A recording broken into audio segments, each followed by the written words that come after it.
राधे राधे, जय श्री कृष्णा। तो मेरे भाइयों बहनों, मैं आपको एक बात बताना चाहता हूँ कि हर लोग बुटीक खोलते हैं या कोई भी कारोबार खोलते हो, आप किसी भी चीज़ की दुकान खोलते हो, चाहे वो एक छोटा सा किराने का सामान ही क्यों ना हो, कोई चादर का, कोई बेडशीट, कोई बुटीक। तो मैं अपने कपड़ों के रिलेटेड बात करता हूँ। तो मैं आपको बताना चाहता हूँ कि कुछ ऐसे टिप्स बताना चाहता हूँ जिस टिप्स के तरीके से आप कस्टमर को जल्दी से जल्दी और आसानी से अटेंड कर सकोगे। तो वीडियो मैं शुरू करता हूँ यहाँ से। तो पहला जो पॉइंट है, पहला फर्स्ट पॉइंट है, वो पॉइंट है इमोशंस। इमोशंस आपके ऐसे होने चाहिए कस्टमर के लिए कि कस्टमर को आप रुलाना है। बस कस्टमर को आपने कस्टमर को अपना बताना है कि आप जो चीज़ बेच रहे हो वो क्यों बेच रहे हो, उसकी क्वालिटी क्या है। अपना बस इमोशन होता है ना, एक दर्द जिसको बोलते हो आप, इमोशंस। जैसे मैं आपको एग्जांपल देता हूँ। जैसे एक छोटा बच्चा अपने पापा को बोलता है ना कि मुझे ये वाली चीज़ लेके दो, मुझे खिलौना लेके दो, मुझे लेके दो। तो आप जब वो बार बार कहता है, उसको बोलते हैं इमोशंस। आपने अपने इमोशंस पैदा करने हैं कि कस्टमर कहे कि मैंने ये चीज़ लेनी है। देखो, आपके पास भी सूट्स हैं, दूसरी बुटीक या दूसरी शॉप है, वहाँ भी सूट्स हैं। तो हर एक बंदे के पास सूट्स होते हैं। तो कस्टमर तो उसी से लेता है ना जिससे उसका फायदा वाला तो होगा ही, आपका रेट्स तो सही होगा ही, लेकिन इमोशंस बहुत जरूरी हैं। इमोशन एक रिलेशन होता है। तो आप सबसे पहले आप देखिए इमोशंस। अब दूसरा पॉइंट आता है ईगो। अब दुकानदार में ईगो नहीं होना चाहिए। अगर आप सूट बेचते हैं या कोई भी चीज़ बेचते हैं, ईगो नहीं होना चाहिए। अब आप सोच रहे होंगे यार मेरे में तो ईगो है ही नहीं है। तो ये जो आपने सोचा ना अभी कि मेरे में ईगो नहीं है, तो इसी को ईगो बोलते हो। तो आपकी कोई भी ईगो नहीं होनी चाहिए कस्टमर के लिए। बस कस्टमर को आपने एक छोटा सा ग्राहक या कुछ ऐसा नहीं समझना है। कस्टमर को आपने भगवान समझना है, भगवान का रूप समझना है। अब आई बारी तीसरे की। तीसरा है हैप्पीनेस। अब हैप्पीनेस क्या होना चाहिए? ये नहीं है कि आपने हंस के सूट देना है, नहीं। आपने कस्टमर को हंसाना है, आपने खुद नहीं हंसना है। आपने कस्टमर को ऐसा समझाना है कि कस्टमर हंसे। कस्टमर आपकी दुकान से खुश होकर जाना चाहिए। जब आपने कस्टमर को सूट बताया तब भी हंसना है, सूट पसंद कराया तब भी हंसना है, सूट उसके लिफाफे में डाला तब भी हंसना है। हाँ, जब पेमेंट लेनी है तब आप थोड़ा सा उसके साथ करो नरम गरम, लेकिन जब वो आपकी शॉप से बाहर निकले उसको हंसकर भेजो, ताकि वो दोबारा भी आएगा। अगर आपने हंसकर नहीं भेजा उसको तो वो कभी भी दोबारा नहीं आएगा। अब आगे बढ़ते हैं। अब अगला पॉइंट है मेरा रिलेशन। अब रिलेशन क्या होता है? रिलेशन वो नहीं है कि भाई बहन वाला रिलेशन, माँ बेटी वाला रिलेशन, दोस्त वाला रिलेशन, नहीं, वो नहीं रिलेशन। इसमें आता है कस्टमर और दुकानदार, ये भी एक रिलेशन है। अगर आपकी अपनी बहन के साथ लड़ाई होगी ना, तो वो अगर हो सकता है वो 2 महीने ना बुलाए आपको, 6 महीने ना बुलाए, साल ना बुलाए, हो सकता है आपकी पूरी ज़िंदगी ना बुलाए। अगर आपकी किसी भाई के साथ लड़ाई है, आपकी किसी भी के साथ लड़ाई हो ना, रिश्तेदार के साथ, रिलेशन के साथ, तो हो सकता है वो ज़िंदगी भर नहीं बुलाए। लेकिन एक कस्टमर और एक दुकानदार का एक ऐसा रिलेशन है कि अगर कस्टमर नाराज़ भी हो जाए और उसकी दुकान के आगे से या कहीं भी नज़र आएगा उसको, तो दुकानदार उसको एक बात ज़रूर बोलेगा, प्लीज़ आप दोबारा आना, एक बार आना, बात करेंगे, बैठ के बात करेंगे। तो कस्टमर के साथ आप ऐसा रिलेशन बनाओ, बिल्कुल नाजुक रिलेशन नहीं बनाना है, एक सॉलिड रिलेशन। उस रिलेशन से आपको बहुत बेनिफिट मिलेंगे, आज नहीं मिलेंगे। जब आप उसके साथ आप रिलेशन बनाओगे तो वो आपके पास बार बार आएगी और बार बार आपसे शॉपिंग करेगी। अगला मेरा पॉइंट है खूबियां, क्वालिटी। अब खूबियां क्वालिटी क्या है, समझने में ये बहुत छोटी सी बात है, लेकिन नहीं, जो सूट आपने बेचना है या कोई भी चीज़ आपने उसको बेचनी है, कस्टमर को बेचनी है, तो सबसे पहले आपने उसकी खूबियां बतानी है। उस सूट की कम से कम भी आपको 10 खूबियां चाहिए, उस सूट की आप खूबियां बताएं। तो जब मैं नया दुकानदार बना था, तो मैं कॉटन के सूट बेचता था, तो मैं कस्टमर को बहुत समझाता था।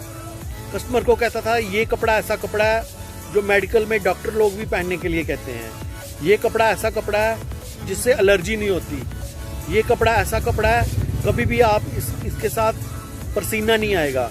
तो कस्टमर को उस कपड़े के बारे में खूबियां बतानी है कि ये कितनी खूबियां इस कपड़े में, कम से कम भी जितनी ज़्यादा खूबियां बताओगे कस्टमर उतना ही उस सूट में डिजर्व होगा। और ऐसा होगा कि अगर कस्टमर वो सूट लेके गया तो अगले दिन ही वो लेने आएगा, क्योंकि उसको रात भर नींद नहीं आएगी, क्योंकि उसके सूट को बेचना नहीं है, सूट को उसके दिमाग में डाल देना है, इतना दिमाग में डाल देना है कि वो मजबूर हो जाए लेने के लिए। अगला पॉइंट है पहचान। आपको अपने कस्टमर में पहचान आनी चाहिए। ये पहचान का मतलब क्या है, अगर साल में आपके पास 50 कस्टमर, 100 कस्टमर, 200 कस्टमर आते हैं, तो उसमें पहचान रखनी है। पहचान रखने से सबसे बड़ा फ़ायदा ये होता है कि आपको उसके बारे में पता चल जाता है कि उसको क्या चाहिए।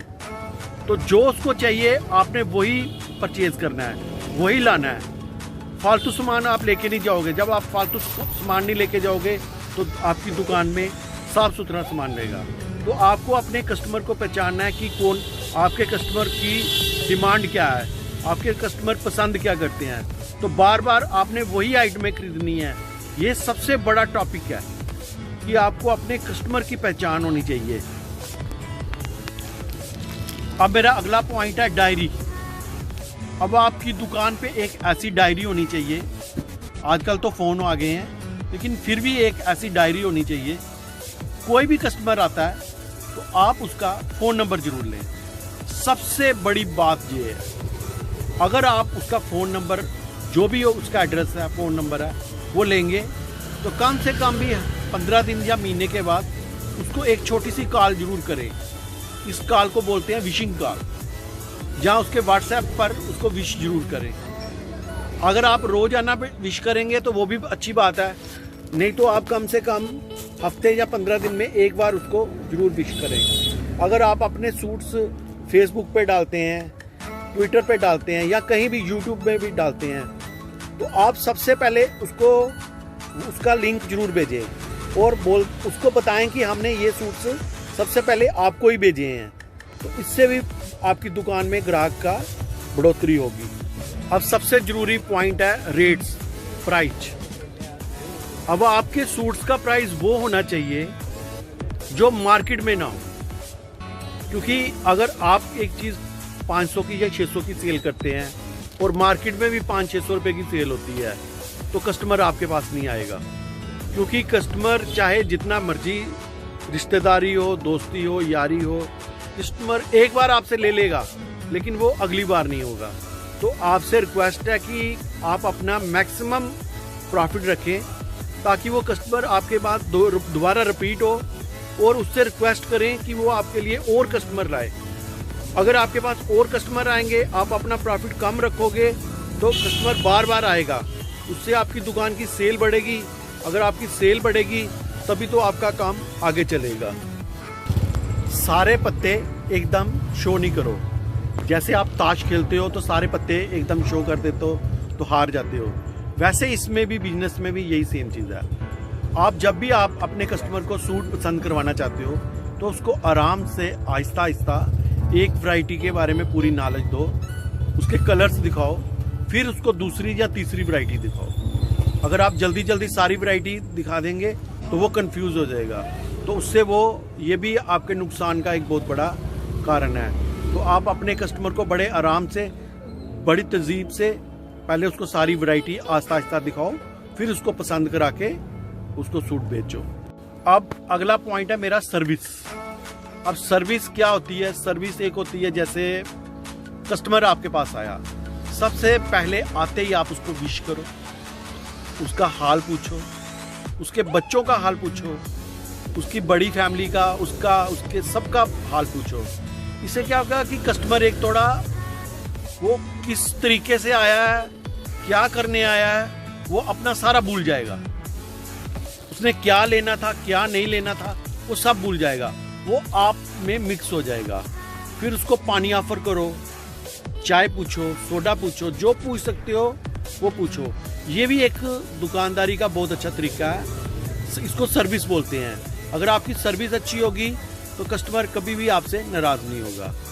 तो ये वाला टॉपिक मैं अब यहाँ पे ही ख़त्म करता हूँ, वीडियो लंबी ना हो जाए कहीं, तो फिर कस्टमर कहते हैं जी आपकी वीडियो बहुत लंबी हो गई है। तो मेरा चैनल सब्सक्राइब करो, आगे आपको बहुत अच्छे अच्छे टिप्स मिलने वाले हैं। कल मेरी वीडियो आएगी एक और, जिसमें मैं आपको बताऊंगा कि आप पैसों की प्रॉब्लम कैसे सॉल्व होगी। अगर आप छोटा बिजनेस करना चाहते हैं, 50,000 तक करना चाहते हैं या लाख तक करना चाहते हैं, तो आप कैसे पैसे का इंतजाम कर सकते हैं, आप कैसे बैंक से लोन भी ले सकते हैं, और वुमेन्स लोन जो है वो कैसे अप्लाई कर सकते हैं। तो आप मेरे साथ बने रहें अगली वीडियो तक। राधे राधे, जय श्री कृष्ण।